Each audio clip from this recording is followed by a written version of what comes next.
El fenómeno social del hombre de la caja. De Darya Ascansil. Pandora abrió la caja y al instante comprendió su error, todos los males escaparon y fueron liberados sobre los hombres. En el interior del recipiente, al final, solo quedó la esperanza. De la mitología griega. 1. Corrían tiempos preelectorales y las típicas campañas de propaganda comenzaban a hacer su aparición. Los carteles de los distintos candidatos empapelaban las ciudades mostrando sus amplias sonrisas victoriosas.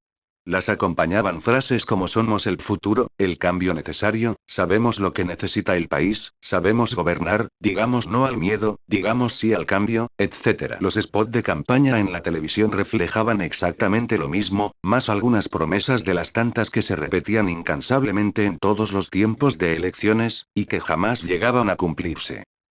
Sin embargo, algo curioso pasó durante una noche, un ejército de jóvenes pagos por un nuevo y desconocido partido político, invadieron las calles de todas las principales ciudades. Mediante grupos organizados empapelaron absolutamente todos los lugares posibles con una gráfica que mostraba al líder de aquella organización.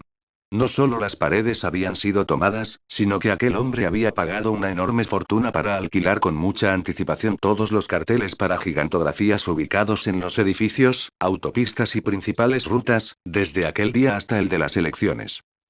A la mañana siguiente el impacto fue grande, la gente que salía hacia sus trabajos se veía inmediatamente invadida por aquella imagen.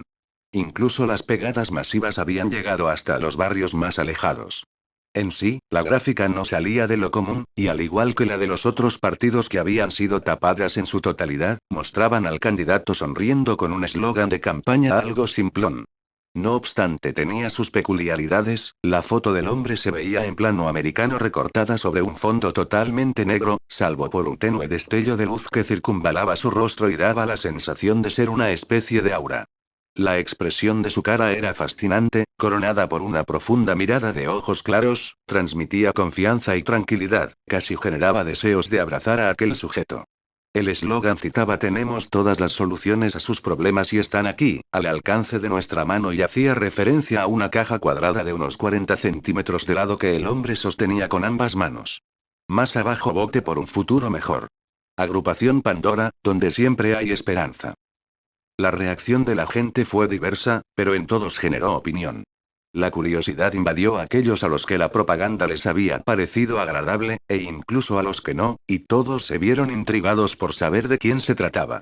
Fue mayor la sorpresa aún, al encender sus computadoras y ver que la gráfica había alcanzado a los principales diarios y servidores de mails. La respuesta del oficialismo que intentaba la reelección y de los partidos opositores no se hizo esperar. Todos comenzaron a atacar sin demasiada información previa a la nueva fuerza. Los reclamos hacían referencia básicamente a la monopolización de los medios de propaganda en la vía pública, ya que ni bien pegaban nuevos carteles, en solo cuestión de horas volvían a ser reemplazados por la gráfica del hombre de la caja. Obviamente este tipo de actitudes trajo como consecuencia varias revueltas callejeras, donde muchos de los jóvenes dedicados a pegar carteles eran atacados por grupos alineados a los demás partidos.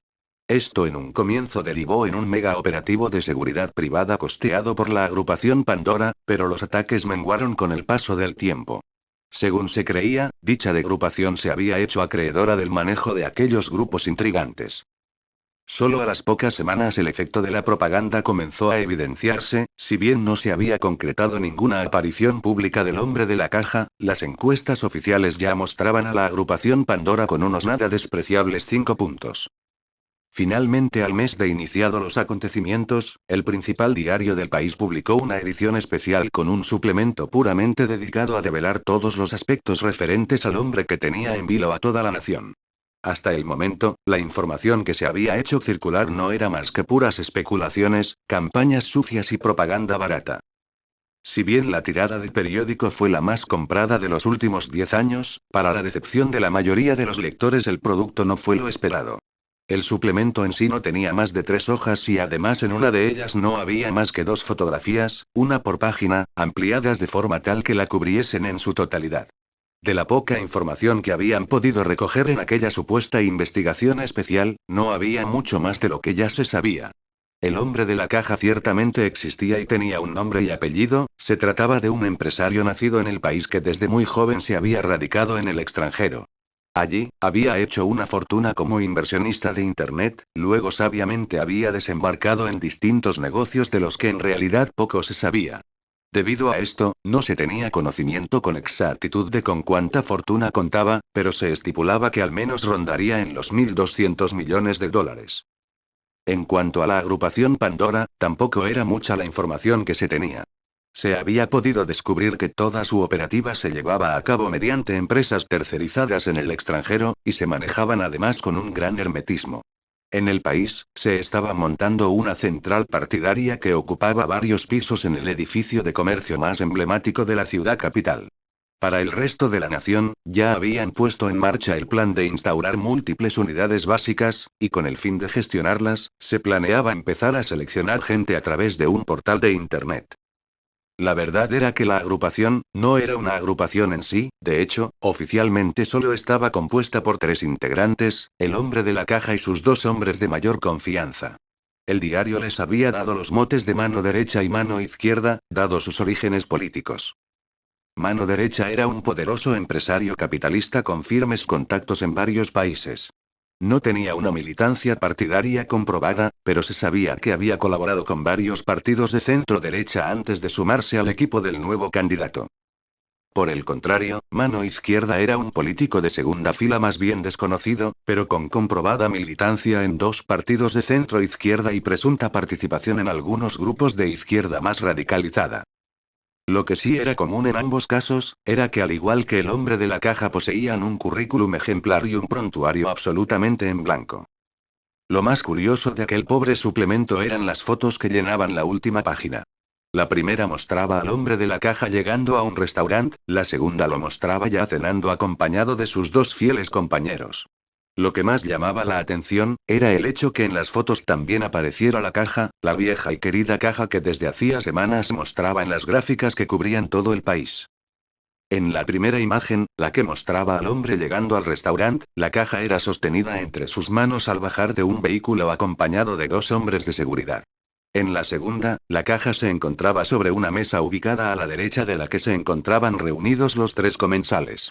Lo más sorprendente era que los 2 hombres de seguridad que aparecían en la imagen previa, también lo hacían en esta nueva, solo que en lugar de montar guardia alrededor de los 3 hombres, lo hacían uno a cada lado de la caja. La crítica recibió esto con mucha gracia. Los partidos opositores se burlaron públicamente de los 3 hombres y los trataron de locos. Se hicieron circular infinidad de chistes sobre cuál pudiera ser el contenido de la caja. Pero sobre todas las cosas, lo que generó, fue más opinión. Aparecieron infinidad de comentarios en Internet sobre el suceso. Un grupo de una conocida red social, que invitaba a postular teorías sobre el contenido de la caja, sumó la increíble cifra de más de 800.000 seguidores. Expertos publicistas opinaron al respecto, muchos de ellos que habían aplaudido la gráfica original diciendo que había sido una muy buena idea el hacer alusión a la mitología de Pandora, ahora repudiaban este hecho. Decían que habiendo sabido el éxito de la propaganda original, habían hecho abuso del símbolo de la caja para generar expectativa. Otros aplaudieron la idea, aludiendo a que habían aprovechado correctamente el mote que se le había dado al presidente de la agrupación. De esta forma lograban generar una intriga constante en el imaginario de la gente, que los empujaba a estar atentos a todo lo que a ellos se refiriera. Sea cual fuese la realidad, los números eran los que tenían el veredicto final, y ese fin de semana en las encuestas, la agrupación Pandora ya pisaba los 12 puntos.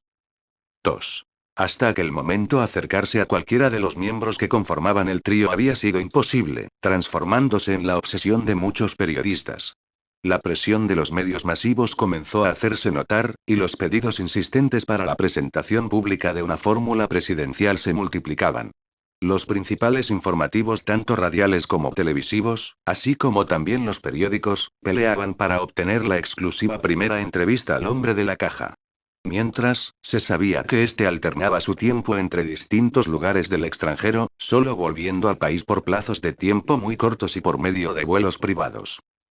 En el preciso momento en que el tema parecía ya empezar a pasar de moda, trascendió la noticia de la llegada a la televisión del hombre más esperado en los últimos tiempos. Esto originó una nueva oleada de rumores y comentarios, que se esparcieron a lo largo de todo el territorio. La gente esperaba con ansias el anuncio de la fecha y hora del discurso, y comentaban acerca de los temas de los que probablemente hablaría. Sin embargo, de lo que más se bromeaba, era sobre si se atrevería a dilucidar el contenido de aquella caja.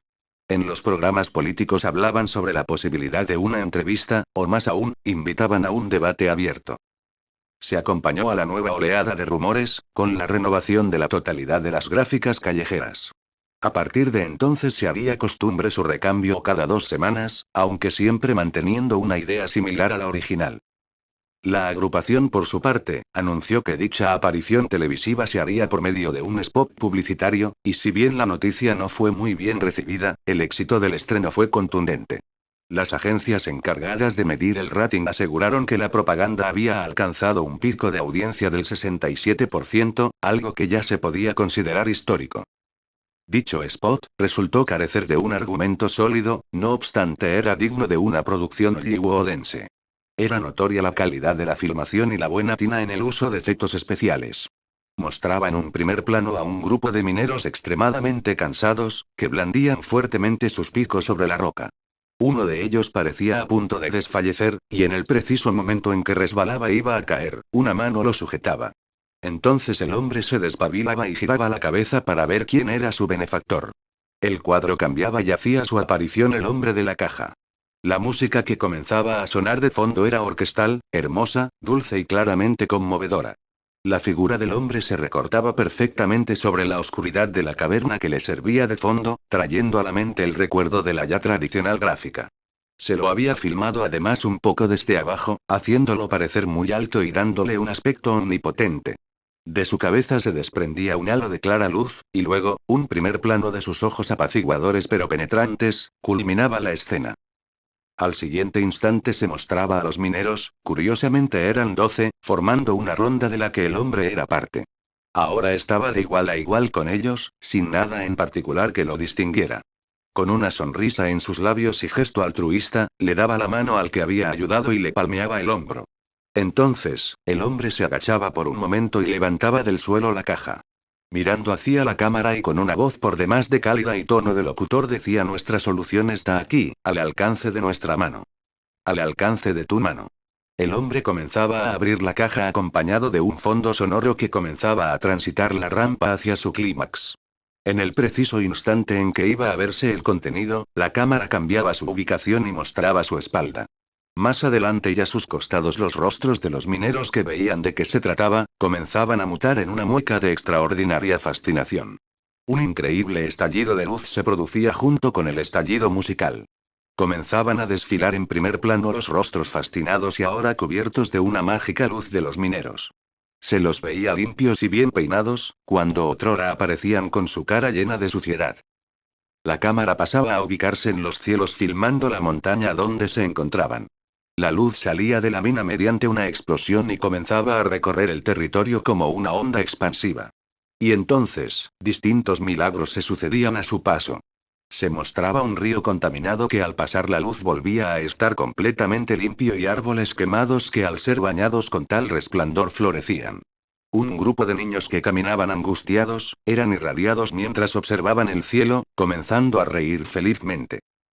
Finalmente la pantalla se ponía completamente negra.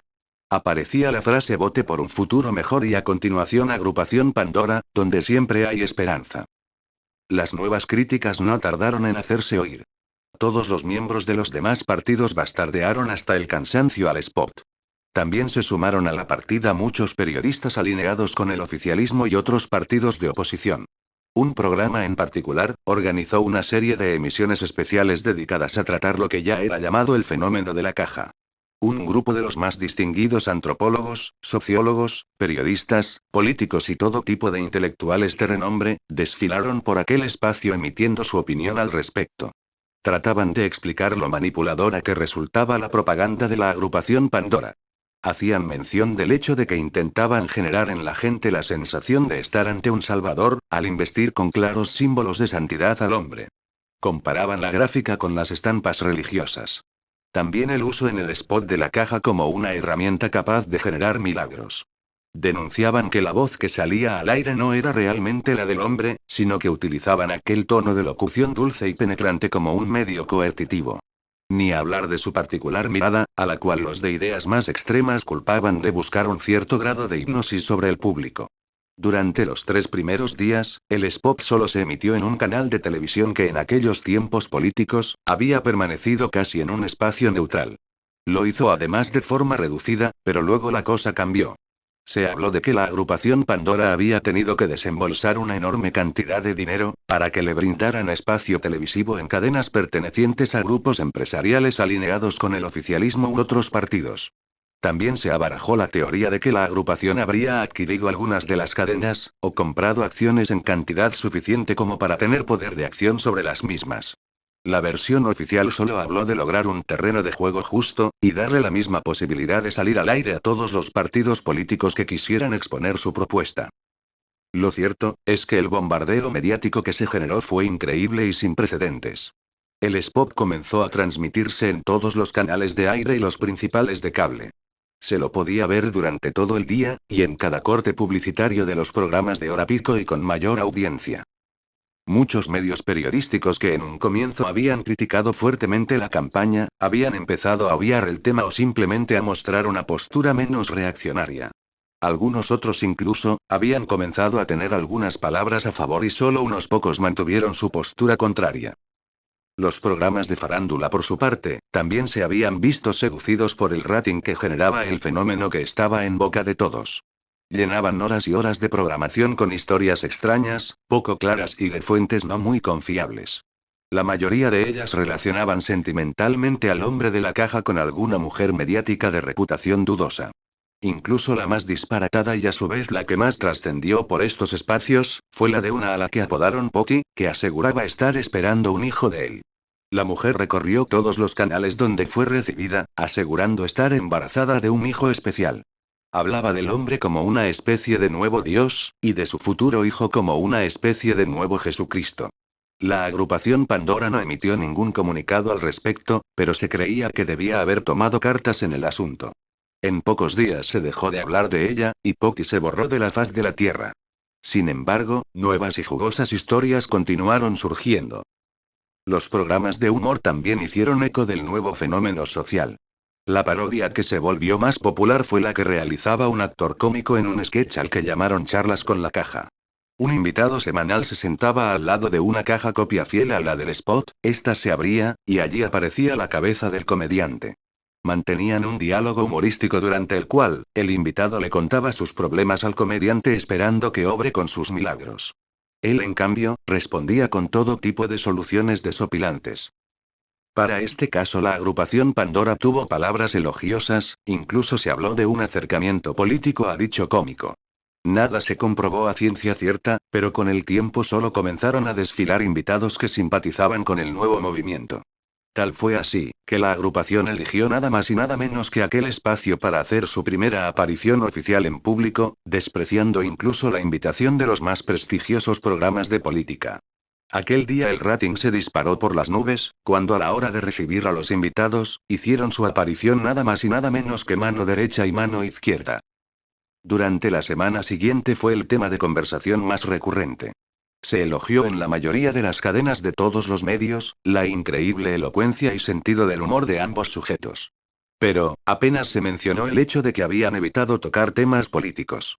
Casi todo el tiempo, habían girado alrededor de las distintas ideas locas que habían circulado sobre su jefe, bromeando acerca de si eran o no una especie de apóstoles.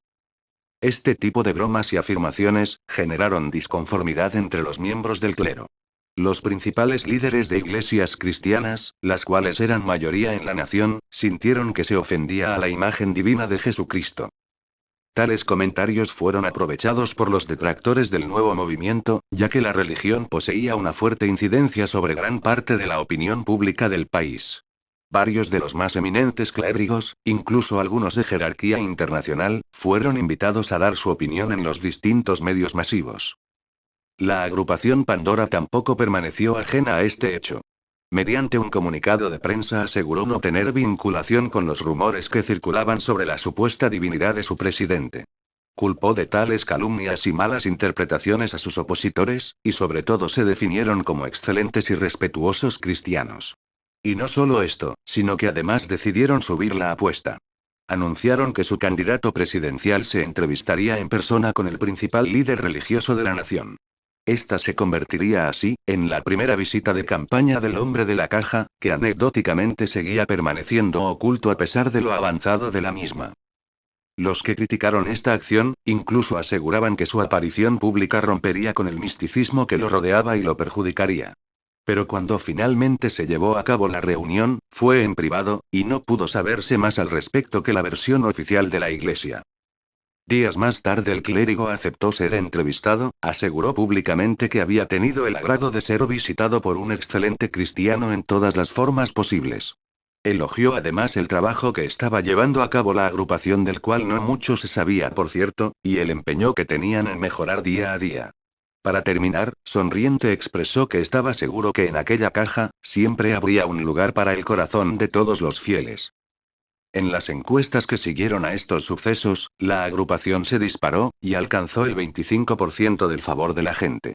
De esta forma se convertía, en el principal opositor al régimen oficial. 3. En las semanas que siguieron, la agrupación se ocupó de incursionar en los pocos terrenos que aún le eran esquivos. Tal fue el caso del emprendimiento de una agresiva campaña política en el plano universitario. Esto, desató una nueva y dura crítica del oficialismo, que dominaba ampliamente aquel sector. Grupos estudiantiles marcharon al edificio central de la agrupación Pandora en señal de protesta, la acusaban de monopolizar los medios masivos de comunicación. Dichas marchas fueron acompañadas en ocasiones de hechos de violencia, cortes de calles y actos vandálicos. Durante las noches, fueron dañadas las infraestructuras de unidades básicas, e incluso se llegó a la destrucción y posterior quema de algunos vehículos utilitarios utilizados para campaña. A pesar de todo, la resistencia no fue duradera ni se le dio mucha repercusión. Nuevos grupos universitarios fueron creados. Sus principales dirigentes poseían una relación directa con Mano Izquierda, lo que los investía de un gran poder de acción. Se creó la agrupación Pandora Joven, que tenía representación en absolutamente todas las universidades públicas del país.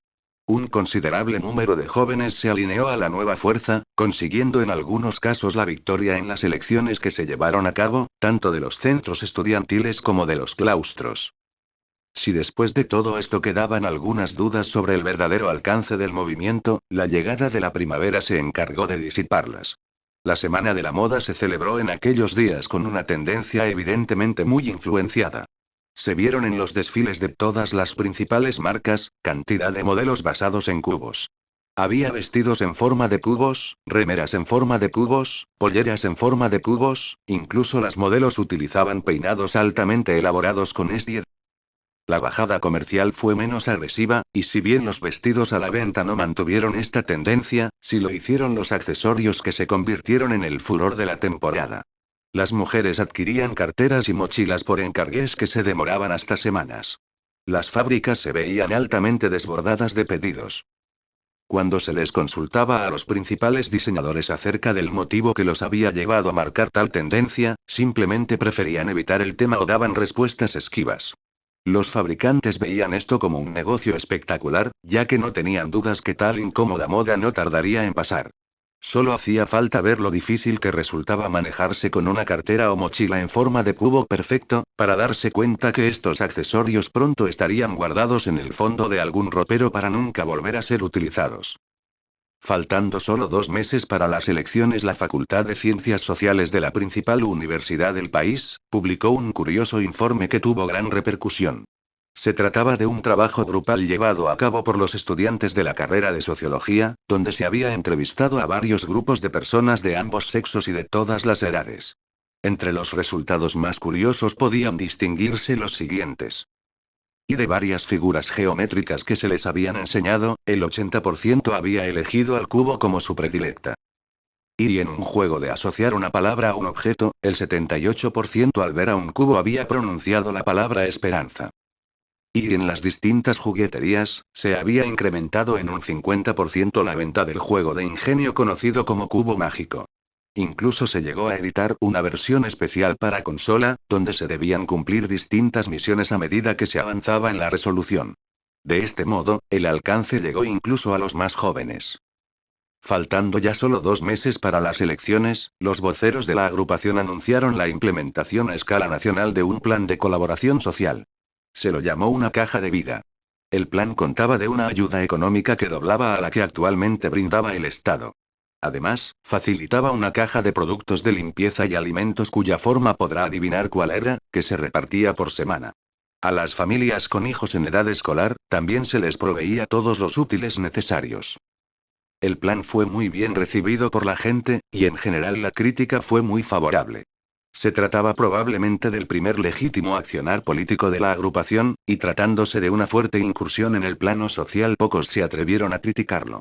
La realidad era que a esa altura ya nadie se atrevía a cuestionar de forma frontal su manejo, y preferían solo opinar con ciertas reservas.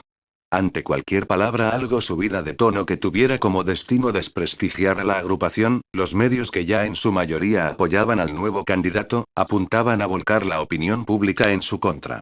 El costo político era entonces demasiado alto, prefiriendo en ese caso guardar silencio. Junto con esto, también había que tener en cuenta el hecho que en tan solo 2 semanas, cerraría el plazo para la presentación de las listas oficiales para las elecciones. Hasta lo que se sabía, la agrupación solo contaba con un candidato presidencial y un probable vice que podría ser elegido de sus dos íntimos acompañantes, pero todavía faltaba dilucidar qué pasaría con todos los restantes cargos. Se elegirían gobernadores de las principales provincias, intendentes para sus municipios y los representantes para la renovación de la mitad de la Cámara Legislativa.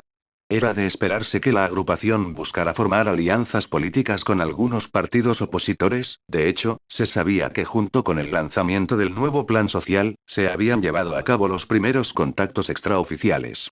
Esto colaboró en acallar a la mayoría, siendo el oficialismo el único en llevar la voz cantante. Lo curioso, era que si bien el plan había sido anunciado con bombos y platillos como una ayuda que se brindaría para todos aquellos que la necesitaran, esto no se cumplió. Solo fueron incluidos todos los grupos familiares que no percibían ningún tipo de ingreso, excluyendo de esta manera a los que recibían la ayuda estatal. A estos últimos se les prometió que si el nuevo candidato ganaba las elecciones, no solo se les respetaría sus respectivas asignaciones, sino que además se les incrementaría el valor al que percibían los beneficiarios de una caja de vida. 4. Las semanas pasaron y la confirmación de alianzas políticas por parte de la agrupación, colaboró en que su tendencia favorable en las encuestas preelectorales continuara. La principal preocupación del oficialismo se posó entonces en encontrar un punto flaco en el hombre de la caja. Decidieron atacarlo directamente, ya que consideraban que todo el movimiento estaba estrechamente ligado a su figura. Creían que tan solo con el hecho de hacerlo caer, se generaría un efecto dominó que terminaría en pocos días con toda la estructura carente de cimientos que era la agrupación Pandora. La falta de comunicación del hombre de la caja, fue finalmente el flanco de ataque elegido. Durante los días siguientes concentraron todas sus fuerzas en hacer mella en este punto. Sin duda, en un comienzo esto había sido un increíble acierto para su campaña, dado que desde el invento de la radio y más aún de la televisión, jamás se le había visto un accionar semejante a ningún candidato presidencial. Lo lógico era considerar que mantenerse prácticamente en el anonimato era una idea suicida, la gente necesitaba sentirse cercana a los futuros gobernantes. Pero también era cierto, que tal actitud lo había revestido de una especie de misticismo muy bien detectado y aprovechado por la agrupación. Ahora estando muy cercanas las elecciones, implantar dudas en la gente sobre quién era ese temible desconocido, era la mejor forma de generar desconfianza. Esto en algún aspecto era equivalente a decir no hables con extraños, y bien sabido era que este mandato existía en el inconsciente de la mayoría. Se utilizaron todos los medios posibles, o mejor dicho los aún disponibles, para aplicar la nueva estrategia de campaña. Las radios, periódicos y programas de televisión oficialistas, se encargaron de hacer llegar el mensaje de forma bastante contundente. Exigían a la agrupación la participación en un debate abierto, de modo que su candidato fantasma expresara de una vez por todas cuáles eran sus propuestas para la gente a la que pretendía gobernar. La respuesta de la agrupación fue casi inmediata, y demostraba que si bien ya habían desestimado tales pedidos muchas veces, comprendían muy bien que el tiempo político era otro. El comunicado de prensa se imprimió en todos los periódicos del país el siguiente fin de semana. Expresaba la conformidad en la realización de un debate, proponía exponer los principales temas que aquejaban a la población, no obstante no los mencionaba, y lo más importante, prometía la presencia en persona del hombre de la caja. Comunicaban que creían que esta era la forma más democrática en que todos podrían discutir sus ideas, y que sería la forma más apropiada de integrar a las diversas corrientes políticas para el bien del pueblo. Además, se tomaba la libertad de dar como fecha estimada del evento, el día anterior al comienzo de la veda electoral. Aunque era de esperarse esta reacción por parte de la agrupación, generó varios encontronazos dentro del oficialismo que había apostado a lo contrario.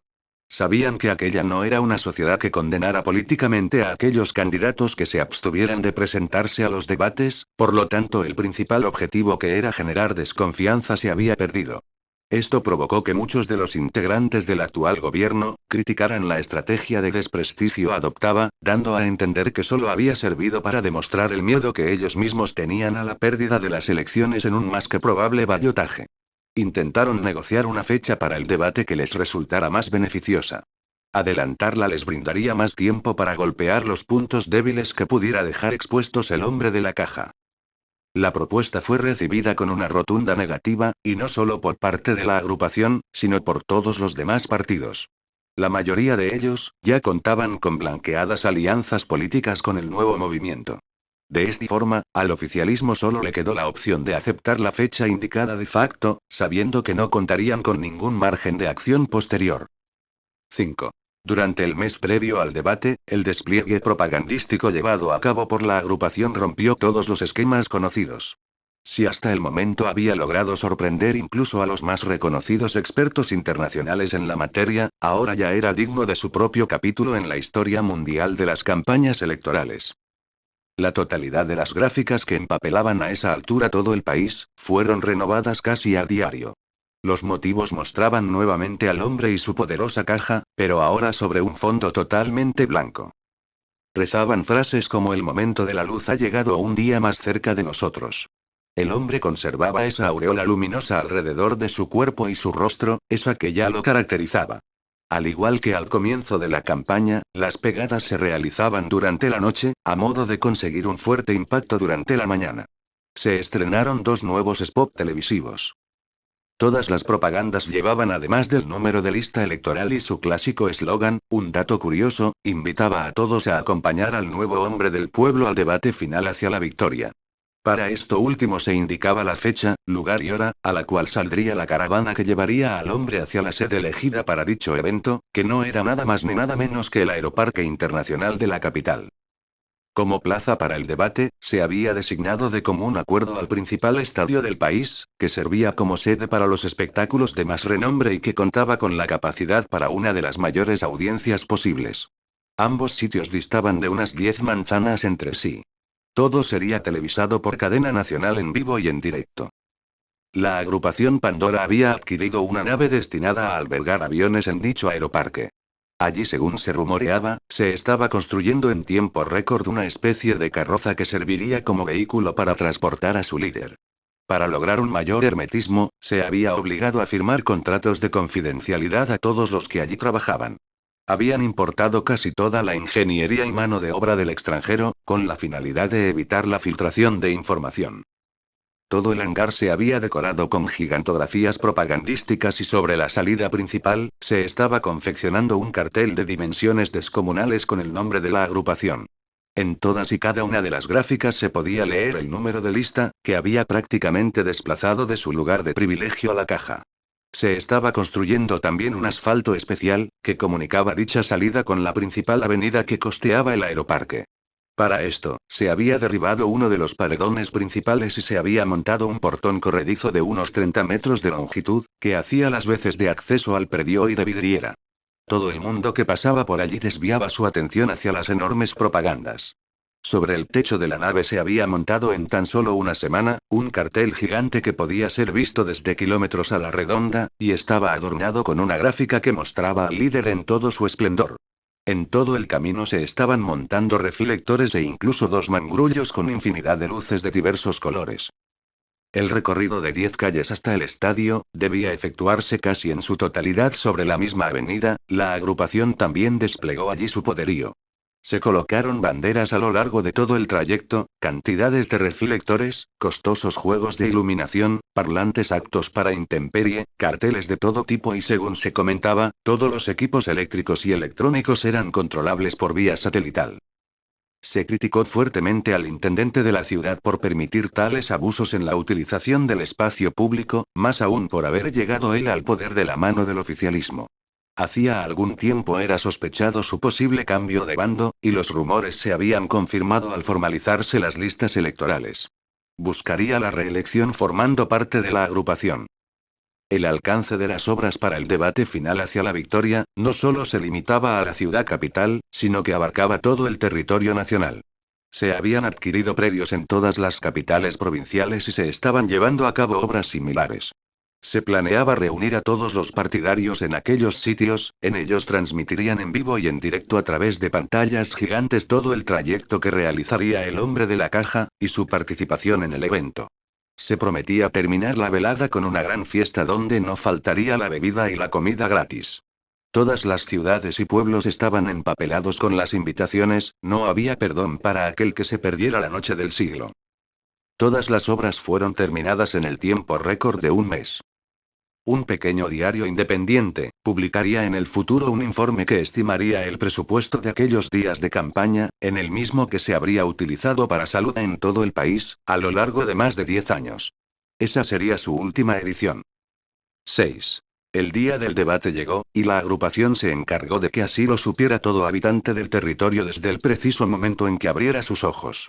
Tanto en la radio como en la televisión, se hablaba recursivamente del asunto, casi como si el tiempo se hubiera congelado y nada más pasara. La expectativa era enorme y seguía creciendo.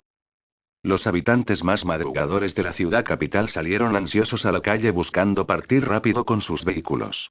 Debían cumplir con aquella alocada rutina diaria que incluía no menos de una hora de bocinazos y embotellamiento, y pocos tomaron un segundo de su tiempo para mirar a sus alrededores. Sus estaciones de radio predilectas, aquellas que alguna vez se habían tomado el trabajo de programar en la memoria del estéreo, y ya creían no contar con el tiempo de volver a cambiar, se encargaron igualmente de darles la noticia de la hermosa sorpresa que les esperaba en el cielo. Al lograr estacionar, luego de unas 5 o 6 vueltas manzana, o de pagar un buen monto por una plaza privada, los más osados se tomaron el privilegio de llegar 2 minutos más tarde de los 10 que ya llegaban a sus trabajos y salieron a mirar. Otros prefirieron esperar y sacrificar 5 minutos de sus 15 destinados al almuerzo. En lo alto del firmamento y como ya hacía años que no se veía, se encontraba la más grande de todas las gigantografías realizadas jamás en la historia. Sin duda la presencia de los altos edificios no ayudaba, pero el atisbo de algo tan sensacional había impulsado a la mayoría a dar un paseo por las abandonadas azoteas. El dibujo, como se explicaba en los noticieros, había sido realizado por un grupo de jets pilotados por expertos pertenecientes a la Fuerza Aérea de un país extranjero. Cortesía de su gobierno para con el nuevo candidato, que desarrollaba gran parte de sus negociados en aquella nación. El dibujo, como no podía ser de otra forma, representaba a la caja pero en dimensiones descomunales. Debajo de ella se había escrito la frase "Hoy es el día, hoy es nuestro día", una leyenda bastante larga considerando el lugar, más allá de que se tratara de un papel cuasi infinito. Ni bien comenzaron a amainar las luces del día, el banner aéreo que increíblemente había perdurado hasta entradas horas de la tarde, cedió su lugar de centro de atención a las baterías de reflectores. Cientos de equipos de iluminación instalados a lo largo y a lo ancho de todo el país comenzaron a encenderse comandados vía satélite. Algunos de ellos, dotados de movilidad, empezaron a arrojar múltiples chorros de luces de colores que bañaban a los carteles propagandísticos de la agrupación. El principal espectáculo se brindaba sobre aquel que se había montado en la nave del aeroparque. Se le había adherido una nueva gráfica que mostraba al rostro del hombre. Las luces bailaban sobre el cartel, por momentos centrándose en su sonrisa amigable y por momentos deteniéndose sobre su mirada profunda. El portón de acceso se abrió junto con la llegada de la tarde, y varias decenas de personas enajenadas fueron copando el predio. Una hora más tarde ya eran una verdadera multitud, y para el horario pautado para la aparición del candidato, la capacidad del lugar se veía ampliamente desbordada. La gente que seguía llegando comenzaba a quedar en las afueras del aeroparque. Por seguridad, la policía local decidió cortar el tránsito de la avenida, facilitando que la gente comenzara a ocuparla a la espera del hombre. En solo unos 30 minutos más, las primeras 5 cuadras del recorrido que debería realizar el candidato, se encontraban atestadas de público. Transcurrió más de una hora de la pautada para la aparición y seguía sin haber noticias. La gente ya se agolpaba peligrosamente sobre las vallas de contención que las separaban del gigantesco portón levadizo del hangar donde debería salir el vehículo. Decenas de hombres y mujeres vestidos con ropa de la agrupación repartían cientos de souvenirs.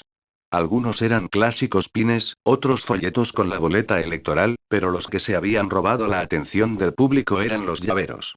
Poseían una caja en su extremo que podía abrirse, y comenzaban a centellear luces de colores. Se los podía conseguir en 3 modelos, con luces rojas, verdes o amarillas. Mientras tanto, en el estadio ya se había colmado la capacidad total y seguía habiendo filas de gente que intentaba entrar. Ante tal imposibilidad ya prevista, y para evitar los malos ánimos que pudieran desencadenar alguna escalada de violencia, se había dispuesto en el exterior una pantalla gigante que transmitía en directo. Había sido gentilmente donada para el evento por la agrupación, y por el momento mostraba las imágenes televisivas de un canal afín al nuevo candidato, en las que se veía en vivo todo lo que ocurría en el aeroparque. De igual manera sucedía con las pantallas ubicadas dentro del estadio, aunque por la presión de los opositores ya presentes, habían cambiado su transmisión. Si faltaba algo para que el espectáculo explotara, esto sucedió cuando se hizo presente el propio presidente de la nación, anunciando su plena confianza en salir airoso del debate. Había llegado al recinto exactamente al mismo horario en que estaba pautada la aparición del hombre de la caja, así que se consideraba que esta era la verdadera razón del atraso en la salida del convoy de la agrupación Pandora. Al materializarse en el estadio, había logrado captar por más de media hora la atención de absolutamente todos los medios de prensa. El único medio que no hizo más que un leve comentario fue el más afín a la agrupación, que como tenía el control de la proyección de todas las pantallas colocadas en la ciudad y en los predios autorizados a lo largo del país, logró como resultado que la noticia quedara relegada a aquellos que participaban desde la televisión de sus hogares. 7. Pasada la hora y media y con todos los candidatos quejándose abiertamente por el atraso, surgieron las primeras pistas que indicaban la aparición. Empezó a aumentar el volumen de la música en el predio del aeroparque a un punto tal, en que la gente no podía hablar ni siquiera con las personas que tenían a su lado. La calidad del sonido era estupenda a pesar de encontrarse al aire libre, daba la sensación de ser el equipamiento de un moderno cine. Empezaron a escucharse latidos de corazón en creciente intensidad, que unos buzzers estratégicamente instalados se encargaban de hacer rebotar en los pechos de todos los presentes. Se encendieron más reflectores que apuntaban al portón levadizo y se empezó a llenar el sitio con un humo blanco que guiaba los haces. Para este momento habían colocado la música tan recordada del primer spot televisivo que la gente había memorizado hasta la última nota. La música vibraba en estratégicas frecuencias resonantes en el cuerpo humano, que hacía que las personas percibieran que ésta las penetraba hasta los huesos. Cuando llegó el momento del clímax, aquel que todos recordaban correspondía al momento de la apertura de la caja en el spot, el portón comenzó a abrirse. Una luz enceguecedora brotó del interior de la nave que obligó a los que estaban en las primeras filas a cubrirse los ojos, luego comenzó a menguar un poco pero solo hasta hacerse soportable. A medida que el portón subía lentamente y la música seguía tronando, entre la potente luz frontal y la intensa niebla provocada por el humo blanco, se empezó a percibir una gigantesca forma negra recortada. Ahora entendían por qué habían cortado el tránsito de toda la avenida, aquella cosa fuese lo que fuese tendría de ancho al menos el equivalente a 4 carriles de tránsito. El extraño vehículo comenzó a avanzar hacia el público, habría unos 50 metros desde la salida de la nave hasta la valla de contención. Alrededor de entre 200 y 250 efectivos de la agrupación Pandora se hicieron presentes. Iban curiosamente muy bien equipados, incluso parecían un grupo paramilitar. Poseían equipos de seguridad personal muy sofisticados, y armas antidisturbios con miras láser. Gran parte de ellos montó un perímetro alrededor del gran vehículo que empezaba a avanzar lentamente, los restantes ingresaron al público y comenzaron a liberar el camino para su paso. La mayoría de la gente apenas lo notó, estaban anonadados con el espectáculo que transcurría y llenaba todos sus sentidos. Por televisión criticaron el que no hubieran previsto liberar el camino del recorrido con antelación, esto solo atrasaría más el debate. Si tan solo les costaba tanto trabajo el liberar algunos metros, ¿qué sería de las próximas 10 cuadras que se encontraban igualmente congestionadas? En el estadio, al enterarse de esto, los restantes candidatos comenzaron a presionar para iniciar el debate sin el hombre de la caja. El presidente, sin embargo, se negó a hacerlo.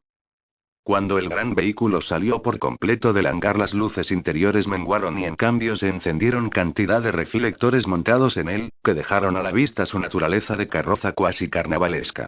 Además de su increíble ancho, contaba unos 30 metros de largo y poseía 2 pisos de altura. El primero era limitado en todo su perímetro por un barandal. Todas las paredes se veían pintadas con las distintas gráficas que habían acompañado a la campaña. A la altura de la vista de la gente poseía una leyenda que se repetía en cada costado: gracias por todo el apoyo, lucharemos día a día por el país de tus sueños. En la parte trasera se leía el típico eslogan Agrupación Pandora, donde siempre hay esperanza, y el número de lista electoral. El segundo piso era el más curioso, estaba compuesto solo por una torre, pero terminaba en forma de un capullo de color verde. No había señales hasta el momento del nuevo candidato. Nadie pudo vislumbrar cómo, pero se materializaron alrededor de 30 bailarinas y bailarines sobre la superficie del primer piso. Todos poseían cuerpos voluptuosos y ropas bastante sexys con propagandas de la agrupación. Comenzaron a arrojar al público todo tipo de souvenirs. A los costados de la torre del segundo piso había montados cañones que disparaban incesantemente lluvias de papel picado y serpentinas que bañaban a los bailarines y al público. En un momento imprevisto y sin que nadie lo notara, emergieron de entre los bailarines para colocarse al frente de la escena nada más ni nada menos que mano derecha y mano izquierda. Esto provocó un estallido de ovaciones de la multitud, muchos ya saltaban enfebrecidos al costado de la carroza y al compás de la música. Para ese entonces la carroza no había logrado avanzar más de unos 10 metros entre el público. Ambos candidatos se colocaron uno a cada costado del vehículo y, extendiendo sus brazos entre las barandas, tocaban las manos de muchos fanáticos que incluso arriesgaban su propia integridad física al pasar entre los efectivos de seguridad para lograr tal fin. Los restantes efectivos seguían con su trabajo de liberar el camino, pero no les era tarea fácil. En medio de aquella fiesta, se hizo un breve instante de silencio. La música volvió, pero otra vez con una melodía expectante y un crescendo. El momento había llegado. Todos los bailarines, incluso ambos candidatos, de forma sincronizada y posiblemente bastante ensayada, giraron hacia la torre principal y levantaron hacia ella su mirada. La gente hizo exactamente lo mismo. La carroza detuvo su avance. El capullo verde comenzó a iluminarse desde el interior, dejando al descubierto su naturaleza fluorescente. Era verdaderamente hermoso para la vista. La música iba alcanzando su clímax. Los cañones dejaron de escupir papelitos por un momento y todos los reflectores de la carroza y los del predio fueron direccionados automáticamente hacia la cúspide de la torre. Como si fuera un capullo en primavera, lentamente comenzó a abrirse. De su interior brotó más humo y una blanca y poderosa luz, que como un rayo salió disparada hasta dispersarse muy alto en los cielos.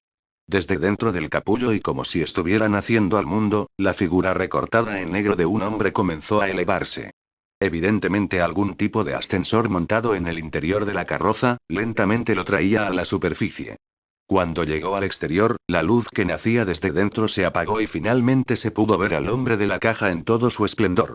El sujeto se mantuvo inmóvil por un momento, hasta que impulsivamente levantó los brazos y la mirada hacia el cielo. El movimiento fue acompañado por una nueva explosión de los cañones de papel picado y serpentinas, junto con un enfebrecido y ya totalmente descontrolado frenesí del público que rodeaba la carroza. 8. El hombre continuaba en esa curiosa posición recibiendo todas las ovaciones. Llevaba puesto el mismo traje de la primera gráfica. El público enajenado tardó en empezar a notar la extraña forma que se estaba gestando sobre sus manos. Los primeros en percatarse fueron algunos periodistas que transmitían el evento. A esa altura absolutamente todas las cadenas televisivas se enfocaban en el momento más esperado, incluso varios helicópteros sobrevolaban la locación para brindar imágenes aéreas. La forma se inició pareciendo una especie de polvo brilloso que giraba formando espirales tridimensionales. Luego empezó a expandirse y a crecer por sobre la cabeza del hombre. Él continuaba en su posición levantando las manos, parecía que le estuviera aportando algún tipo de energía a aquel fenómeno. Su traje bailaba al viento. Unos poderosos ventiladores ubicados en la plataforma que lo había ascendido brindaban este efecto. La forma seguía creciendo y era tan nítida que parecía poder tocarse. Llegó casi a unos 10 metros de diámetro.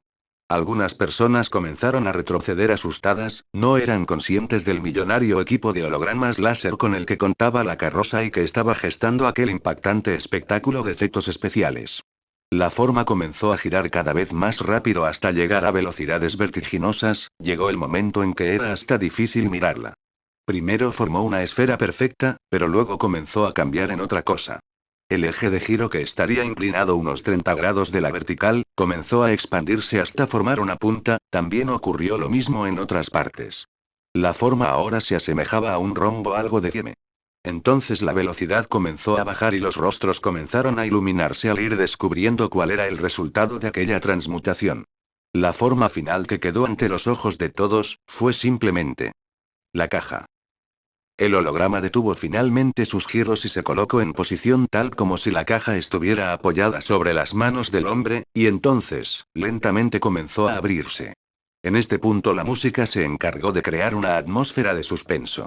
Para acompañar, desde la carroza se empezó a disparar una mezcla de agua con aire comprimido, que creaba la sensación de una llovizna que caía sobre los rostros de la gente que miraba hacia el cielo donde se iba desarrollando la acción.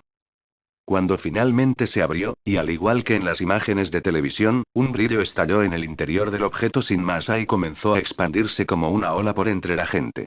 Anonadados, los espectadores veían incrédulos cómo la luz los atravesaba. Todos se veían confundidos por el conflicto entre sus sentidos, su vista les indicaba que allí había algo, pero su tacto nada podía sentir. La imagen captada por televisión sorprendió a todos los que veían desde sus casas. Era como en la propaganda, solo que real, o al menos eso parecía. En ese preciso momento y con igual exactitud en todos los predios adquiridos por la agrupación a lo largo del país, estallaron cientos de fuegos artificiales. En la capital el espectáculo brindado era increíble, cantidades incalculables de luces surcaban los cielos. Muchas partían del propio carro, pero la mayoría salían desde el techo del hangar. Mientras esto sucedía, la imagen de la caja desapareció. El hombre bajó los brazos y comenzó a saludar al público, que más allá de los intentos de los efectivos de seguridad se agolpaba contra la carroza. Cuando los fuegos terminaron su presentación, una fuerte sirena comenzó a sonar.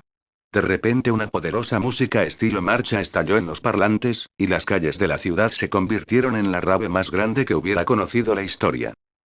Se apagaron todos los reflectores de la carroza y se disminuyó casi del todo la iluminación de los alrededores. Entonces una luz proveniente de un flash centelleante comenzó a dispararse sobre el hombre, brindando imágenes entrecortadas suyas. El nuevo candidato se sacó su precioso saco, lo arrojó al primer piso. Y se puso a bailar. La gente encantada lo imitó.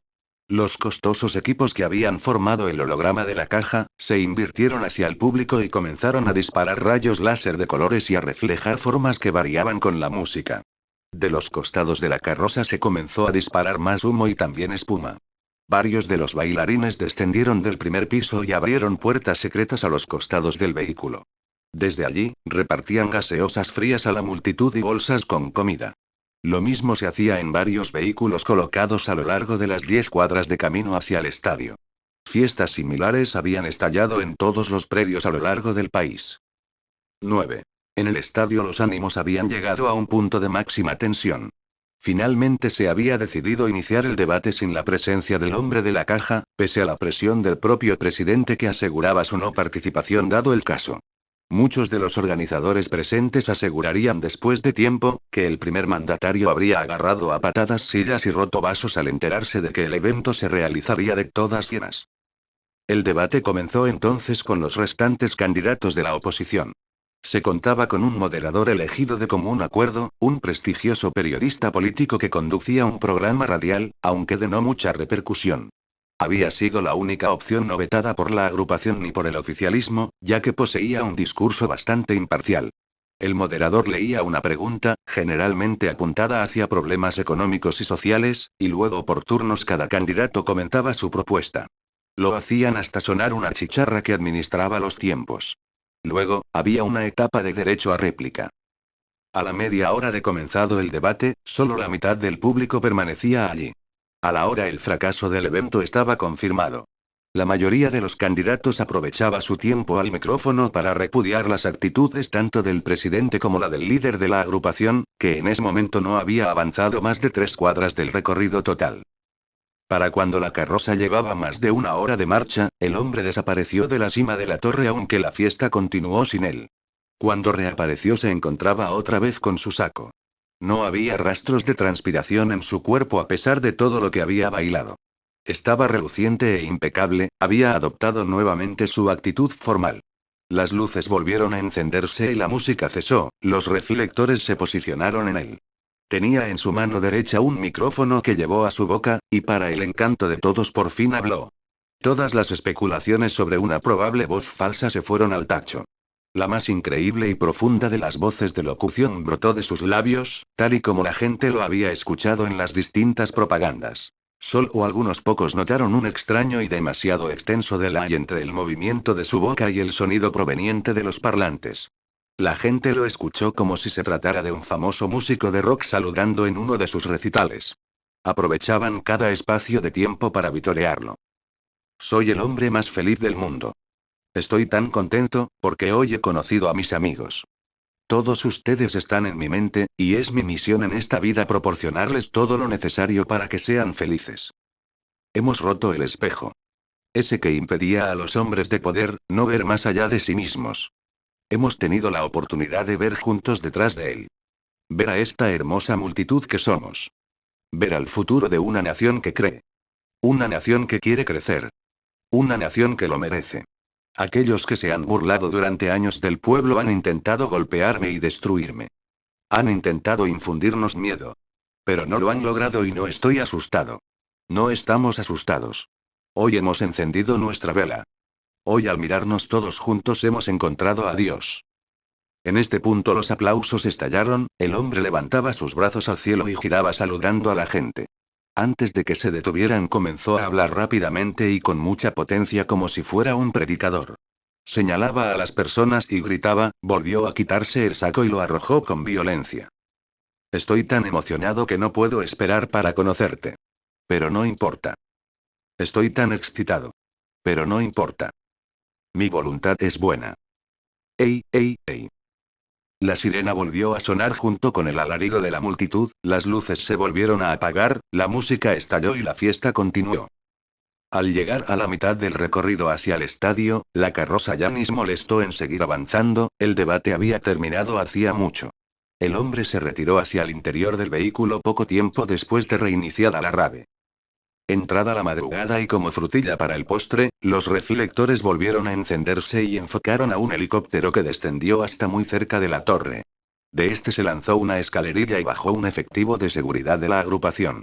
En la cima del carro aparecieron entonces mano izquierda y mano derecha, que saludando a la frenética audiencia comenzaron a subir por la escalerilla hasta ingresar al helicóptero. Luego reapareció el hombre, llevaba colocado una especie de arnés sobre el traje. El efectivo de la agrupación lo enganchó a la escalerilla y luego subió también hasta el interior del aparato que comenzó a elevarse llevando al hombre a volar sobre la multitud. Mientras se sujetaba con una mano saludaba con la otra a la gente que gritaba y saltaba a su paso. Finalmente se perdió en dirección al edificio principal de la agrupación Pandora, que contaba con un helipuerto. La fiesta continuó sin parar en todas partes del país hasta llegar a la hora del comienzo de la veda electoral. Recién en este punto la música se detuvo. Las audiencias televisivas del evento fueron de las más altas de la historia, y cantidades de gente se siguieron sumando a los festejos hasta altas horas de la madrugada. 10. Durante el día previo a las elecciones no pudieron realizarse campañas de ningún tipo, pero nada obligaba a retirar las gráficas ya existentes. Por lo tanto, las propagandas de la agrupación siguieron presentes hasta el último momento teniendo en cuenta que el país se encontraba literalmente cubierto con ellas. A esta altura no se sabía qué sorpresas podrían deparar los comicios, se estimaba una primera vuelta con ventaja del oficialismo pero no la suficiente como para lograr las presidenciales, y una segunda vuelta muy pareja pero con un resultado probablemente a favor del hombre de la caja. Así se iniciaría un nuevo proceso que reemplazaría al actual en franca decadencia. En un comienzo las votaciones se llevaron a cabo en una aparente armonía y con un récord de asistencia a las urnas, pero pasadas las horas comenzaron a surgir las noticias de ciertas peculiaridades y situaciones extrañas. Primero la presencia de efectivos de la agrupación en todos los principales puntos estratégicos del país, aquellos donde la cantidad de votantes era muy significativa. Según las declaraciones de los ciudadanos que asistían a las urnas, por el nivel del equipo con el que contaban tenían un aspecto cuasi militar, muy similar a los que habían participado de los festejos. Nadie pudo esclarecer bien quién les había dado permiso para ocupar un lugar junto a las fuerzas públicas. Varios móviles periodísticos intentaron contactar algunas palabras con ellos, pero se encontraban con que al llegar a la locación se habían retirado. Los efectivos de las fuerzas públicas también se negaban a responder, o decían no haber visto nada. Debido a esto, su verdadera presencia siempre fue cuestionada y puesta en duda más allá de las fotos que los votantes les sacaban con sus celulares, y que los mostraban circulando por los pasillos de los establecimientos de votación cargando incluso armas largas. Segundo, se rumoreaba que en las zonas del interior del país se llevaban camiones de gente afiliadas a la agrupación, y se les entregaba a la hora de votar un sobre ya cerrado con la boleta en el interior. Esto último fue imposible de probar, y de hecho se lo consideraba algo bastante común realizado incluso por el propio oficialismo. Como último punto importante, se hablaba del fraude electrónico en aquellos establecimientos donde se había votado por medio de computadoras, pero esta acusación tampoco tuvo gran trascendencia. Otro incidente algo más curioso aún que la persecución de efectivos fantasmas, sucedió a la hora de contabilizar votos. Gran parte de las urnas que debían provenir de los partidos con mayor cantidad de votantes nunca llegaron a destino. Habían sido despachadas en 2 camiones custodiados por fuerzas públicas hacia el centro de cómputo designado, pero no se volvió a saber de ellos. Los 4 efectivos, 2 por vehículo que conducían, se encontraban desaparecidos. Esto provocó grandes discordias y fue noticia en todos los medios. Se culpaba a la agrupación de ser artífice de tal situación, ya que se consideraba que en dichos puntos el oficialismo contaba con una amplia ventaja. Lo cierto es que por más que se intentaría lograr la anulación de las elecciones mediante la denuncia de este suceso, nunca se lo conseguiría. Llevaría mucho tiempo tener las primeras pistas sobre el caso. 2 años más tarde, un joven y su novia que pasaban la tarde junto a una laguna en un verano particularmente muy seco, divisarían algo extraño que sobresalía del agua debido al bajo nivel de la misma. El objeto resultaría ser un vehículo, y el drenado del espejo daría como resultado la aparición de ambos camiones. Los peritajes contarían un total de 15 impactos de bala para uno de los transportes y 62 para el otro. Los cuerpos de 2 de los 4 conductores, de los que ya solo quedaba su esqueleto, aún permanecían en los asientos. Los vehículos eran blindados, así que según se creía, mediante disparos de intimidación los habían obligado a entregarse. Luego, los habían asesinado. Uno de ellos poseía el cráneo perforado por una bala, lo que se había determinado como la causa de su muerte. El otro presentaría ciertas dudas por el particular ensañamiento que mostraba. Contaba con 3 costillas rotas y las tibias de ambas piernas fracturadas en múltiples partes, lo que daría indicios de haber sido pisado probablemente con algún otro vehículo. Además presentaba fractura de cráneo y finalmente 3 balazos en el mismo. A los 2 restantes jamás se los hallaría. Durante la investigación surgiría la aparición de un testigo encubierto que aseguraría haber presenciado la escena. De los rumores que rondaban acerca de su declaración, circularía una versión a través de Internet que explicaría que aquella tarde ambos vehículos habrían sido emboscados por efectivos paramilitares de la agrupación, quienes habrían abierto fuego de forma indiscriminada contra ambos. La verdadera existencia de tal testigo jamás se confirmaría, y sin más, todo quedaría en la nada. La tarde posterior a los comicios, todos los medios del país se dedicaron a notificar los resultados de las bocas de urna a lo largo de toda la nación. Muchos transmitían desde los búnkers de los distintos candidatos, pero en general prestaban mayor atención a lo que sucedía en el edificio principal de la agrupación Pandora. Allí se había establecido todo lo necesario para una conferencia de prensa, y como ya era costumbre, todo a una escala de lujo sin precedencia. Prácticamente se había convertido el interior del piso en un microestadio. Un vocero de la agrupación y algunos ayudantes conversaban con los periodistas y daban notificaciones, pero ni rastros del hombre y sus 2 fieles seguidores. La mayor parte del sitio estaba ocupada por militantes, que con pancartas, banderas y bombos festejaban sin parar el avance favorable de las recuentas. Si se esperaba alguna sorpresa en los resultados, cabe decir que una vez más se romperían con las expectativas. No hubo una pelea pareja, ni siquiera la necesidad de un ballotaje. Ante todos los pronósticos, la agrupación Pandora puso un nuevo sello en la historia. Arrasó con los comicios de punta a punta del país. La ventaja fue de 15 puntos sobre el oficialismo y consiguió un 57% del total de los sufragios. Automáticamente el nuevo candidato se convirtió en el nuevo presidente electo. La agrupación también consiguió ganar la gobernación en todas las provincias donde también se renovaba ese cargo.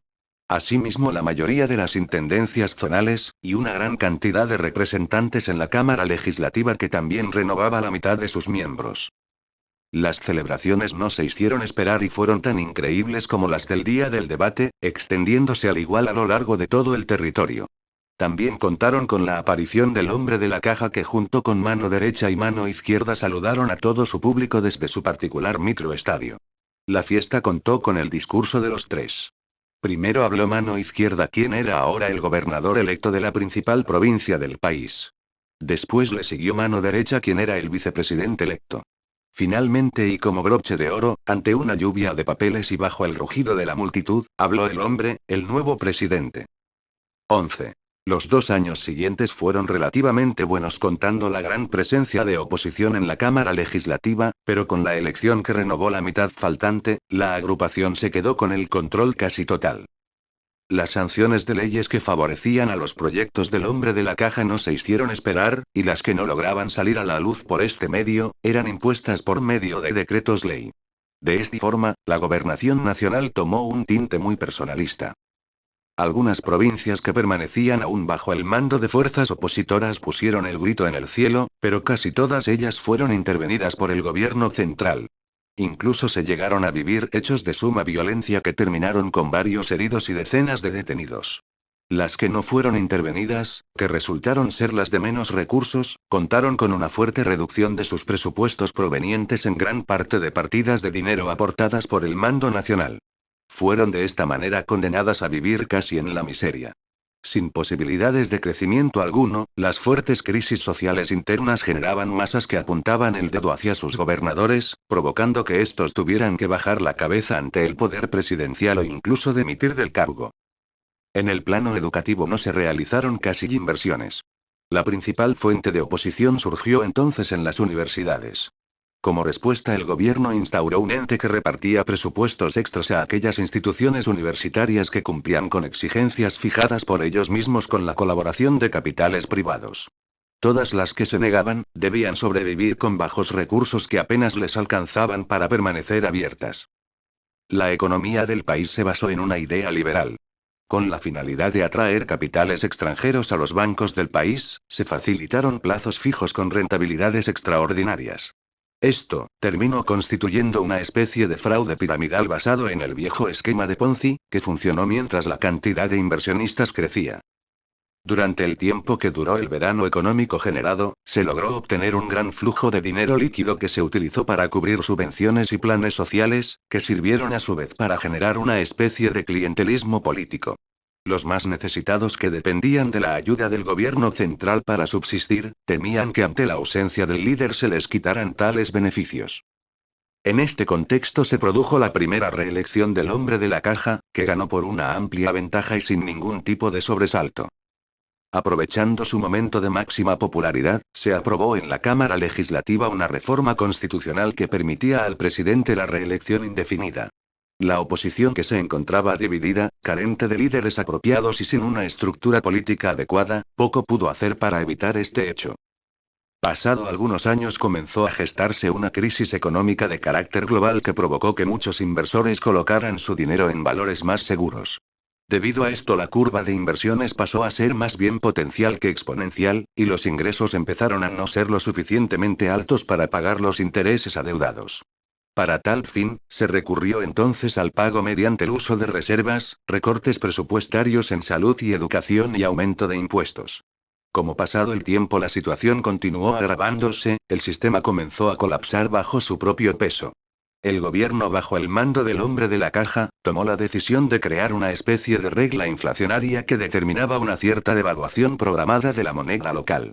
Esto permitía al gobierno seguir pagando con el rédito que obtenía del valor sustraído del salario de bolsillo de los trabajadores, que eran quienes realmente se veían afectados por tal devaluación. Al no poder ahorrar dinero en la moneda nacional que rápidamente perdía su valor, y no poder refugiarse en una moneda extranjera, ya que el gobierno mantenía su valor fijo, se veían obligados a volcarse al consumismo. En este contexto los valores que no devaluaban, como el caso de las viviendas, crecieron hasta las nubes, imposibilitando a los trabajadores poder llegar al sueño de la casa propia. Los bancos hicieron su negocio ofreciendo créditos de altos intereses destinados a la compra de bienes rápidamente devaluables, como el caso de vehículos 0 kilómetro. Las empresas nacionales inmersas en un plan de economía abierta, no podían competir con las potencias extranjeras. El gran flujo interno de dinero no terminaba, por lo tanto, generando mayor producción interna, sino que colaboraba con acelerar el proceso inflacionario y la fuga de capitales al extranjero. A su vez, tal proceso consumió el valor real de los planes sociales, lo que provocó que los habitantes de menos recursos volvieran a estar otra vez bajo la línea de pobreza, lugar del cual en realidad, nunca habían salido. Consecuentemente se materializaron en creciente número protestas sociales que exigían la revaloración de los planes y se acompañaban de infinidad de cortes de rutas y calles, que terminaban perjudicando a quienes circulaban por aquellos caminos. Este y otros hechos similares, colaboró en gestar un odio interno en muchos habitantes que apuntaba a una lucha interna entre clases sociales. En el interior del país, donde los medios no llegaban con tanta facilidad, las protestas eran directamente reprimidas. Para esto, el gobierno central disponía el despliegue de alguna de las fuerzas armadas, o en algunos casos se lo hacía de forma clandestina mediante las fuerzas paramilitares de la agrupación. Cualquier medio masivo de comunicación que intentara de alguna forma hacer notar estos hechos, o cualquier hecho que perjudicara la imagen del hombre y su gobierno, era intervenido. En el caso de no creer conveniente hacer esto último, debido a que se tratara de algún grupo importante, se lanzaba una fuerte campaña en su contra tratándolos de traidores y golpistas. Llegadas las nuevas presidenciales, esta vez la agrupación cambió su estrategia de campaña. Se dejaron de lado las grandes fiestas y las luces de colores, y se utilizó el más antiguo y famoso arma coercitiva que conociera la humanidad, el miedo puro. Mientras que las gráficas eran pocas y decían lo habitual, se utilizaron los medios para implantar en la gente el pensamiento de que si el líder partía, el sistema económico tan ligado a su figura, finalmente terminaría de colapsar en un efecto dominó. La estrategia rindió sus frutos y la agrupación consiguió renovar por tercera vez su mandato. El gobierno comenzó su nuevo período inmerso, entre otras cosas, en un gran déficit fiscal, y con la necesidad de obtener fondos, optó por la privatización de la totalidad de empresas y servicios públicos. Para esto se llamó a una licitación abierta de carácter internacional. Curiosamente, casi todos los ganadores de aquellas licitaciones eran capitales cuestionados de ser cercanos al hombre de la caja.